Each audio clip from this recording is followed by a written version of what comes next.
And now the Soviets themselves may, in a limited way, be coming to understand the importance of freedom. We hear much from Moscow about a new policy of reform and openness. Some political prisoners have been released. Certain foreign news broadcasts are no longer being jammed. Some economic enterprises have been permitted to operate with greater freedom from state control. Are these the beginnings of profound changes in the Soviet state, or are they token gestures intended to raise false hopes in the West or to strengthen the Soviet system without changing it? We welcome change and openness, for we believe that freedom and security go together, that the advance of human liberty can only strengthen the cause of world peace. There is one sign the Soviets can make that would be unmistakable, that would advance dramatically the cause of freedom and peace. General Secretary Gorbachev, if you seek peace, if you seek prosperity for the Soviet Union and Eastern Europe, if you seek liberalization, come here to this gate. Mr. Gorbachev, open this gate.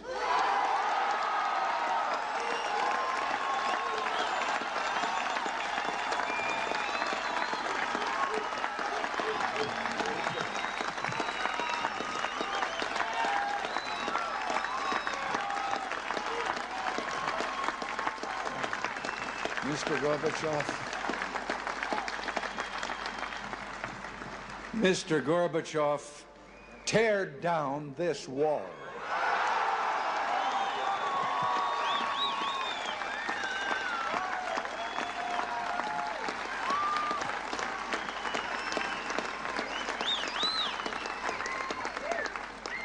I understand the fear of war and the pain of division that afflict this continent, and I pledge to you my country's efforts to help overcome these burdens. To be sure, we in the West must resist Soviet expansion. So we must maintain defenses of unassailable strength. Yet we seek peace, so we must strive to reduce arms on both sides. Beginning 10 years ago, the Soviets challenged the Western alliance with a grave new threat. Hundreds of new and more deadly SS-20 nuclear missiles, capable of striking every capital in Europe. The Western alliance responded by committing itself to a counter-deployment.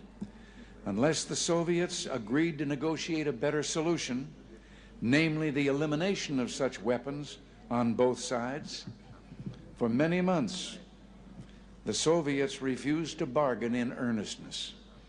As the alliance in turn prepared to go forward with its counter-deployment, there were difficult days of protests like those during my 1982 visit to this city.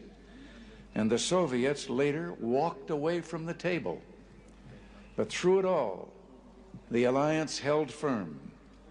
And I invite those who protested then, I invite those who protest today to mark this fact. Because we remain strong, the Soviets came back to the table.